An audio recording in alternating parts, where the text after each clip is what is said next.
팟캐스트 자리에 이 광화문 광장 천막 당사에 와주신 김기수 변호사님께 깊이 감사드리며 우리 박수 한번 보내주시기 바랍니다. 저는 김기수 변호사님과의 인연을 간단하게 먼저 말씀드리고 또 우리 이주천 최고위원님께서 요청하신 부분에 대한 발언 간단하게 함으로써 말을 마치겠습니다. 저는 김기수 변호사님을 이제 아까 그 변호사님의 경력에 대한 소개가 나올 때 자유와 통일을 향한 변호사연대, 일명 자변이라는 변호사 단체를 통해서 함께 일도 하고 함께 투쟁도 하고 했던 인연이 있습니다. 당시 제가 있던 당시에는 우리 김기수 변호사님께서 그 자변, 자유와 통일을 향한 변호사연대의 부대표님이셨고 저는 사무총장이었습니다. 그래서 당시에 그 지미 카터 미국의 민주당 쪽 대통령 이상한 소리 맨날 했다는 한반도 정세에 대해서 이상한 소리만 내뱉는 이상한 노인 대통령, 전직 대통령에 대해서 항의 서한도 저희가 자변이 보내기도 했었고, 민변에 대항하는 자변이 되자, 민변이 저렇게 좌파 진보파리 하면서 좌파 진영에서 따리를 틀고서 법으로서 전위부대를 역할을 하고 있는데 우리 보수우파 진영에서도 변호사 단체들이 제대로 나올 때가 되었다 하고 그렇게 나왔을 때 이제 그렇게 오래 활동 못하는 상황에서 이제 대통령님 탄핵 국면이 되고 그 당시 그 탄핵 국면 당시에는 김기수 변호사님은 이제 언론 그 대단한 그 프리덤 뉴스라는 언론을 창간하셔가지고서는 이 탄핵의 무효성, 탄핵의 반대 논리에 대해서 정말 열심히 절실하게 투쟁하신 변호사님이십니다. 그리고 저는 오늘 해주신 말씀들 중에서 이 국제법 부분에 대해서 제가 간단하게, 저는 국제 변호사 아닙니다. 미국 변호사예요. 그러니까 상식인데 상식이 이제 널리 안 퍼져 있어서 간단하게 말씀드리면 지구상에 국제 변호사 시험은 없습니다. 미국 변호사 시험이 있고 영국 변호사 시험이 있고 호주 변호사 시험이 있고 영어로 하는 변호사 시험이 있을 뿐이지 코스모폴리탄한 그런 국제 변호사 시험은 없기 때문에 국제 변호사라는 명칭은 잘못된 명칭입니다. 그거 명칭 잘못 사용하면 대한민국 변호사법에 걸려서 사기죄로 걸려요. 변호사법 위반으로 걸립니다.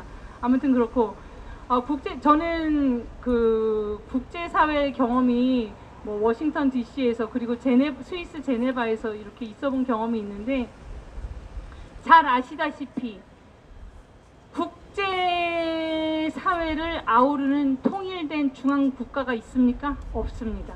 없습니다. 그렇기 때문에 국제법은 굉장히 느슨하고 굉장히 권유, recommendation, resolution, 결의안 이 정도의 구속력밖에 없는 약한 법이 또 국제법입니다. 제가 국제사회에서 경험한 바에 따르면 기껏해야 가장 강력한 제재 수단, 처벌 수단이라고 하는 것이 네이밍 앤 쉐이밍. 그러니까 국제사회 이제 UN이라는 유나이티드 네이션스 국제연합이라는 이름하에 이렇게 다 같이 모든 국가들이 국가 이름을 앞에다 명패에다 두고 다 모였을 때 너 DPRK는 북한이죠. 북한, 너 그 북한 인권 상황이 그렇게 끔찍스럽고 안 좋다면서 하고 네이밍, 지명됨으로써 안 좋은 소리 들으면서 창피 주기, 지명하고 이름 호명해서 창피 주기, 네이밍 앤 쉐임이라고 국제법에서 국제사회에서 통용되는 이야기입니다. 그런 정도의 그러면 이제 제대로 된 나라 정상국가들이야 이름 지적질 당하지 말고 창피당하지 않기 위해서 우리나라 인권 상황, 우리나라 상황 제대로 해야겠다라는 생각을 하겠지만 중국이나 강제부송을 함부로 마구 자행하는 중국이나 그리고 DPRK, 노스코리아, 북한 같은 데는 맨날 지명당하고 맨날 창피당해도 끄떡도 안 하고 이렇게 나라를 그런 지경으로 놔두는 것입니다. 그래서 국제법이나 이 유엔과 국제법에 대한 환상을 우리 또 동양 세계 또는 한국인들은 굉장한 환상을 갖고 있습니다. 국제법에 대해서. 그렇기 때문에 제가 마지막으로 그러니까 환상보다는 실상, 국제사회의 실상, 국제법의 구속력에 대한 현실적인 그 힘의 정도에 대해서는 올바른 인식을 갖고 있어야겠다, 이런 말씀을 드리고, 마지막으로 저는 어저께 홍문종 공동대표님께서 해주신 한미동맹에 있어서 미국에 대한 태도, 한국인이 미국에 대해 가져야 되는 태도에 있어서 미국은 우리의 동맹이자 타국, 다른 국가이니만큼 최소한의 예의는 갖춰야 한다. 국가로서의 그리고 한미동맹, 우리의 동맹국 국민에 대한 최소한의 예의는 갖고 있어야 된다는 그 평범해 보이는 그 말의 그 준엄한 강력한 힘을 저는 어저께 듣고 깨달았었기 때문에 저도 그 말씀을 한 번 더 드리는 것으로 말씀을 마무리하겠습니다. 최소한의 예의. 외국 사람한테 그냥 무조건 엎어지는 것도 아니고, 솔직히 저는 이 한국인들이 서양인, 코 큰 사람, 노란 머리, 파란 눈 사람만 보면 아주 기절을 하고 환장을 하면서 저 자세로 나가는 거에 대해 굉장히 자존심 상해하는 사람입니다. 똑같습니다. 머리가 노란색이건 키가 크고 코가 높건 서로의 자존심, 서로에 대한 예의, 그것을 엄격하고 정결하게 제대로 지켜낼 때 그들한테도 존중을 받습니다.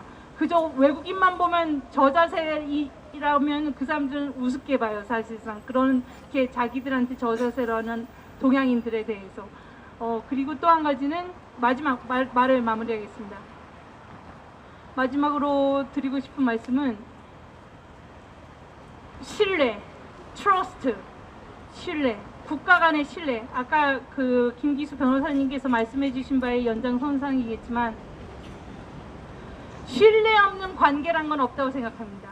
개인 간에도 마찬가지고 국가 간에도 마찬가지입니다.